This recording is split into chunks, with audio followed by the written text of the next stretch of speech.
உடல் எடை குறைப்பு அறுவை சிகிச்சையின் போது இளைஞர் உயிரிழந்த விவகாரம் தொடர்பாக சுகாதாரத்துறை அந்த மருத்துவமனையை மூட நடவடிக்கை எடுத்திருக்கிறார்கள், உத்தரவிட்டிருக்கிறார்கள். பம்மலில் உள்ள பிபி ஜெயின் மருத்துவமனை மீது பல தவறுகள் இருப்பதால் தற்காலிகமாக மூட சுகாதாரத்துறை உத்தரவிட்டிருக்கிறது. தொடர்ந்து அங்கு நடக்கக்கூடிய நிகழ்வுகளை கண்காணிக்கவும் அறிவுறுத்தப்பட்டிருக்கிறது.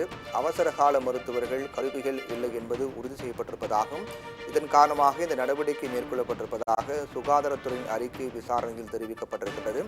உடல் எடை குறைப்பு அறுவை சிகிச்சை என்பது தற்போது பரவலாக மேற்கொள்ளப்பட்டு வரக்கூடிய நிலையில் பாதுகாப்பு இல்லாத எந்த ஒரு முக்கிய தேவைகள், அதாவது சரியான உபகரணங்கள் இல்லாமலும் பாதுகாப்பு வழிமுறைகள் பின்பற்றப்படாமலும் இது போன்ற தவறுகள் பல இடங்களில் நடப்பதாக குற்றச்சாட்டு எழுந்திருக்கிறது.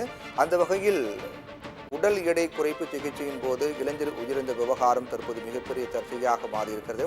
உடனடியாக பிபி ஜெயின் மருத்துவமனையை மூட சுகாதாரத்துறை நடவடிக்கை எடுத்திருக்கிறார்கள். அது மட்டுமில்லாமல் இதற்கு அந்த மருத்துவமனை மூடுவதற்கு முன்பாக அங்கு ஆய்வு மேற்கொள்ளப்பட்டிருக்கிறது. அந்த ஆய்வின் போது உரிய உபகரணங்கள் இல்லாமல் அங்கு மருத்துவம் பார்த்து வந்ததும் உடல் எடை குறைப்புக்கான அறுவை சிகிச்சைக்கு போதிய அளவுக்கான அங்கு கட்டமைப்பு இல்லை என்பதும் தெரிய வந்திருக்கின்றது. இதை உறுதிப்படுத்திய சுகாதாரத்துறை அதிகாரிகள் உடனடியாக தற்காலிகமாக இந்த மருத்துவமனை மூட வேண்டும் என்று உத்தரவிட்டிருக்கிறார்கள்.